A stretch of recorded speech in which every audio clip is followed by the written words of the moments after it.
एक राज्य था जिसका राजा बहुत लंबे समय से राज्य करता चला आ रहा था। उसकी प्रजा संतुष्ट एवं खुश थी, परंतु अब राजा और उसका सेनापति बहुत बूढ़े हो गए थे। एक दिन जब उसका सेनापति राजा से मिलने उसके राज्य आ रहा था, तो दूसरे राज्य के सिपाहियों ने उस पर हमला करके उसे मौत के घाट उतार दिया। यह सुनकर राजा बहुत दुखी हुआ। राजा ने बड़े ही आदर के साथ अपने सेनापति का अंतिम संस्कार किया, लेकिन अगले ही पल उसे अपने राज्य की चिंता सताने लगी। इस कारण उसने तुरंत पूरे राज्य में घोषणा करवाई कि जो भी इस राज्य का सेनापति बनना चाहता है, वह राजा के सामने राज दरबार में आकर स्वयं को साबित करे। राजा को अति प्रसन्नता होगी उसे अपना सेनापति बनाने में। साथ ही ये भी कहलाया गया कि जो भी अगला सेनापति होगा उसे हीरे जवाहरात, महल, सारी सुख सुविधाएं दी जाएंगी, और अगर समय पड़े तो वो अपने जान के न्यौछावर भी कर दे इस राज्य के लिए। इन्हीं शर्तों के साथ पूरे राज्य में सेनापति की तलाश शुरू की गई। पूरे राज्य में जब इसकी घोषणा की जा रही थी, तो उस राज्य का एक चोर भी ये सारी बातें सुन रहा था। उसने सोचा कि राजा अभी बहुत दुखी और अकेला है, क्यों ना चल के कुछ हाथ ही साफ कर लिया जाए, कम से कम उसकी ज़िंदगी अच्छी हो जाए। और चोर सोचने लगा कि चलो क्यों ना चल के महल को अच्छे से एक बार देख लिया जाए। और वह महल की ओर चल दिया और उसने दरबारी से कहा कि मैं भी सेनापति बनना चाहता हूँ और उसका भी नाम सेनापति चुनाव के लिए लिख लिया जाए। लेकिन दरबारी ने उस चोर को पहचान लिया और उस चोर को राजा के सामने पेश किया और राजा को चोर के बारे में सारी बात बता डाली। चोर गिड़गिड़ाने लगा, बोलने लगा, नहीं मालिक, मैं तो सच में सेनापति बनने ही आया था। चोरी का काम मैंने बहुत पहले छोड़ दिया है, आप चाहो तो आजमा के देख लो।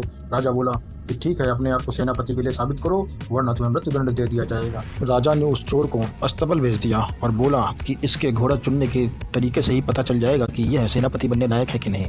चोर बोला कि मरता क्या न करता, ऐसे जान जानी है तो ऐसे ही चली जाए, चलो चल के देखता हूँ। और वह अस्तबल चला गया। उसने अस्तबल में चारों तरफ घोड़े ही घोड़े देखे। इसके बाद एक कोने में खड़े एक घोड़े की तरफ इशारा करते हुए चोर बोला कि मुझे यही घोड़ा पसंद है, चलो इस घोड़े को राजा के सामने पेश करो, राजा खुद समझ जाएंगे कि मैं कितना समझदार हूँ। और चोर मन ही मन सोचने लगा कि अगर अभी मैं अपनी गलती मान लूँगा तो राजा मुझे छोटे मोटे नुकसान के साथ छोड़ देगा, लेकिन कहीं अगर आगे मैं बढ़ के सेनापति के लिए कुछ और दावेदारी पेश करता हूँ तो मेरी मृत्यु निश्चित है। यही सोचते हुए वह उस घोड़े को लेकर राजा के पास पहुँचा। राजा ने जैसे ही घोड़े को देखा वैसे ही वह सन्न रह गया। उसने देखा कि वह घोड़ा अभी भी 3 पैरों पर खड़ा है और उसने चोर के कंधे पे हाथ रखते हुए उसको शाबाशी देते हुए कहा, तुमने तो सच में अस्तबल के सबसे तेज घोड़े को चुना है। राजा के मुंह से इतनी सी बात निकली ही थी कि एक दरबारी भागता हुआ राजा के पास आया और राजा से बोला, महाराज, बगल वाले राज्य की सेना अपनी ओर भागी चली आ रही है आक्रमण करने के लिए। राजा बोला, अब हमारे पास समय नहीं है, इसे ही अपने राज्य का सेनापति मैं अभी के अभी घोषित करता हूँ। और राजा जोर से चिल्लाया कि अब से नए सेनापति का ही आदेश सर्वमान्य होगा और अपनी पूरी सेना इस सेनापति के पीछे चलेगी, जैसा ये आदेश देंगे वैसा ही होगा।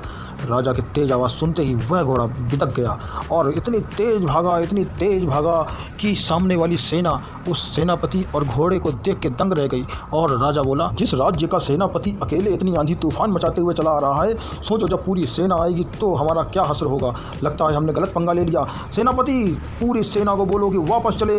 ये कहना ही था कि पूरी सेना जो है भगदड़ मचाते हुए उल्टे पांव भागने लगी। किसी को समझ में नहीं आ रहा था क्या हो रहा। सामने से केवल धूल और आंधी तूफान का गुबार ही गुबार दिखाई दे रहा था। विपक्षी सेना में भगदड़ मच गई, सब एक दूसरे के ऊपर चढ़े जा रहे थे, कोई किधर भाग रहा था, कोई किधर भाग रहा था। उस चोर का घोड़ा विपक्ष की पूरी सेना को चीरता हुआ विपक्ष के महल में जा पहुंचा और वहां पर चूंकि रास्ता खत्म हो चुका था, वहां पर जाके खड़ा हो गया। विपक्ष का राजा जब अपने महल के पास पहुंचा तो उसने देखा कि सेनापति ने उसके सहित पूरी सेना को घेर लिया है। तो उसने हाथ जोड़ करके उस सेनापति से विनती किया कि पीछे से तुम्हारी सेना ने मुझको घेर लिया और आगे से आपने मुझको घेर लिया है, आज मुझे जाने दो। आज के बाद वह कभी भी किसी राज्य में आक्रमण नहीं करेगा। यह सब कुछ चल ही रहा था कि पीछे से राजा अपने सेना सहित आ गया और सबको घेर लिया और अपने सेनापति के पास जाकर पहुंच गया और सेनापति को जाकर गले से लगा लिया। कहा कि यह तो बिना लड़े ही जीत हो गई भाई, आप तो बहुत ही बहादुर निकले, यानी कि सेनापति बनाने का आपको निर्णय मेरा एकदम सही था। सिपाहियों, इस सेना को और इसके राजा को बंदी बना लिया जाए और ऐसा सबक सिखाया जाए कि फिर कभी ऐसा करने की ज़रूरत ना करे। और ये कहते ही सिपाहियों ने सबको बंदी बना लिया। चोर अब नया सेनापति के नाम से पूरे राज्य में विख्यात हो गया था। अब उसके ठाठ बाट अलग हो गए थे। चोर ने भी कसम खाई कि आज के बाद अब वो भी चोरी नहीं करेगा और राज्य की तन मन धन से सेवा करेगा।